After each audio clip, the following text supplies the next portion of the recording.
What is up, everybody? So I wanted to get into it right away because I have a lot to cover today. But so uh, let's just go right into it. I'll do my intro later, kind of backwards. It's weird, I know, but anyway. So let's talk about this. So as sons and daughters that we all are, I think that you can agree that we're facing a pretty serious problem. And that problem is that we're totally helpless and prepared to deal with our loving but rapidly aging parents. That even to some degree, the smallest caregiving crisis it can wreck our lives as we know it. And I see it every week. And that's not right. It's just not right. Um, you've worked way too hard, and so have your parents, to not have the kind of care that they deserve. My name is Claudio Alegre, and for the past 6 to 7 years, I've helped over 2,500 families uh, to get help them get the peace of mind that they deserve, and ensure and I've done this by ensuring that their loved ones get the care that they need right at home. Um, and what I want to do today is I want to show you kind of like three easy steps of how you can properly care for your aging parents at home and get the peace of mind that you deserve and that they desperately want. And it's really easy. You probably, if you are concerned at this moment about caring for your parents, this is really going to be a treat. And I'm going to do that for free, right? I'm just going to show you. There's no charge for this or anything. We're going to get into it right away because I'm really kind of. I wish that the families that I work with, I wish that this is what they need to know. These three steps are what they need to know. I wish they knew this before they actually came to me. So I figured, why don't I just put out the information out there, let as many people as possible get it, and it's going to be just good for everybody. Uh, so here are the three steps that you need to know to properly care for your aging parents at home. And by the way, this without having to spend countless of hours, haggling with insurance companies or getting lost in the vast bureaucratic machine that is our healthcare system. By the way, you won't have to deal with any of this. These three steps are the basic. This is where you start if you want to get care for your parents at home. Okay, and so I'm gonna just riff off my notes a little bit that I have here in front of me because I do want to go a little deep, but I want to do it not so deep. I'm actually putting together an on-demand class for this that I'm gonna, later on, I'm gonna invite everybody that watches video and everybody on, that has asked me and we talked about this. I'm gonna just open it up for everybody.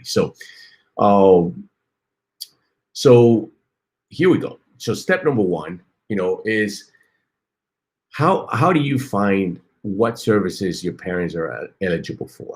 And this is what most people actually need to know, and most people have no clue where they're at. And and this is super easy to find out, by the way. But there's a little trick to it. Ready? Uh, you know, get a healthcare provider, like a home care agency, for example, to do it for you at no cost, zero.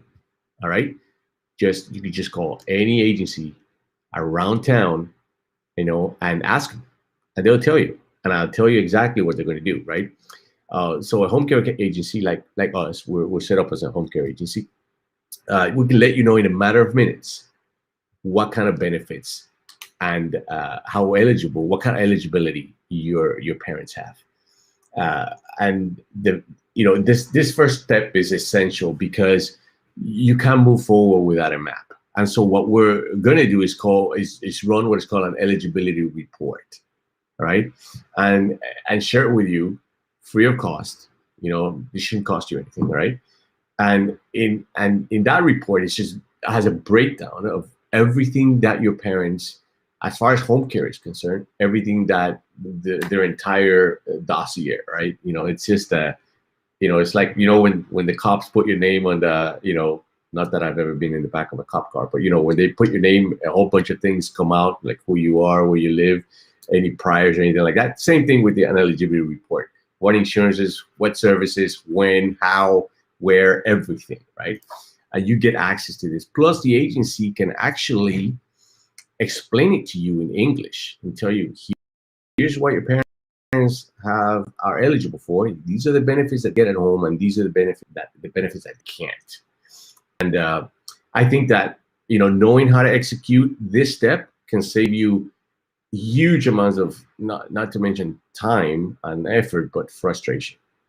Because many times, you think that Medicare, for example, would cover giving your parents a bath, and that your insurance would automatically step in. That's not the case in most of the time, right? So that's step number one: how to figure out what services your parents are eligible for.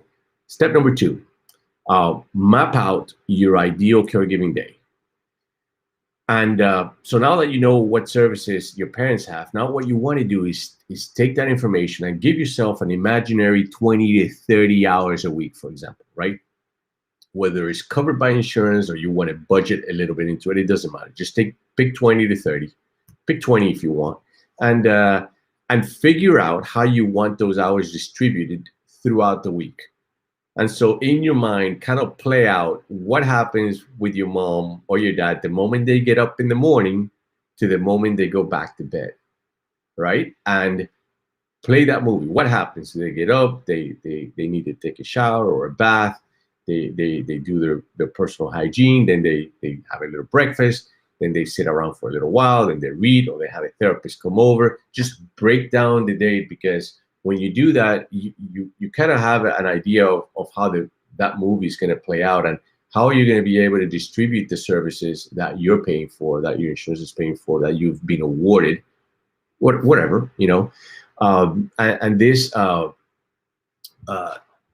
this is gonna, what this does is going to save you oodles of time, right? Most families that I talk to, they haven't thought this far out. And some have, but then we're able to advise based on what they tell us. The feedback that we give them is based on the information they tell us, and then sometimes they have a pretty good idea, and it gels really quick. It's easy, and everybody's happy, no stress, peace of mind all the way around, and it just works. But when you have no idea, then you spend a little time, extra time that you should, in that step number two. So prior to you talking to anybody, you play that movie in your head and you just kind of figure out how you want those services distributed. That will save you a lot of time.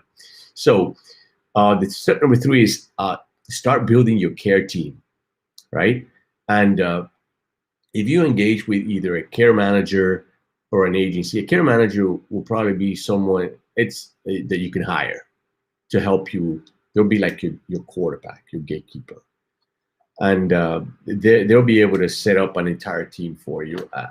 And an agency could also do that, depending on how they're set up. We're set up sort of like very comprehensively. So I like to go in there, and when I talk to families, I almost act like a care manager. And when they need a specific service, I just, grab a referral from somewhere and then refer it out, put the families in contact with that person and vice versa.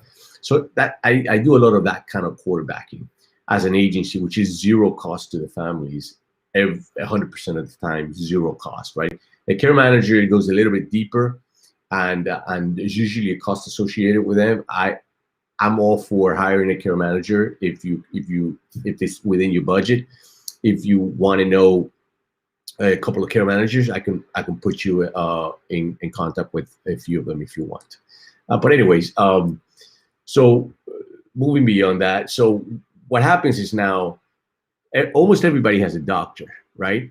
But you need more than that, right? So say, for example, a care manager or an agency would start building kind of a team around you. Like, for example, you know, they help you find physical therapists, occupational therapists, nurses, home health aides, companions, elder care attorneys to help you with the financial planning aspect of things, Medicare, Medicaid specialists, transportation companies, equipment experts, medical equipment experts, that is, assisted living and independent living professionals, you know, and much more.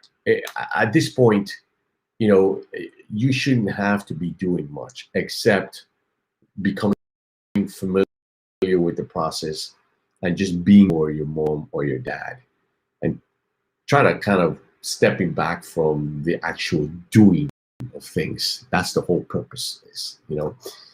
And now that, you know, so at the end of the day, what this is going to do for you is going to allow you to be less frustrated, less fatigued, have more time for yourself, spend more time with your parents, the quality time with them, you know. And yeah, again, either a care manager or an agency can help you do this. So if we recap really quick, okay, these are the 3 steps that you need to find what I call just, you know, peace of mind caregiving. You know, caregiving peace of mind, actually. You know, it's once you manage, able to manage these 3 steps, it's just easy peasy from there. You know, and the first one is, how do you figure out what benefits they have, right? We talked about that. The second one is, you know, start. No, that's the third one actually. How to find the services, map out your ideal caregiving day, right? So map it all out. What happens from the moment they get up to the moment they go to bed. And then the third one is it's build a care team around your needs, or around their needs, around the family's needs. If, by the way, if you want you know, any help with any of this, just you know, just comment help on, you know, just comment help, and then I'll be more than happy to, you know, reach out through direct messaging and you know, connect with you. And of any other questions that you have, just put them down there, and at any point in time I could be browsing around this video and then just answer your questions, or you can just shoot me a quick text at the number that it's been floating around below this video. I think is there right now. Yeah, you can shoot me a quick text to that number, and I'll be just more than happy to help you. All right, so thanks for watching, and I'll see you next Wednesday. Take care. Talk to you soon. Bye-bye.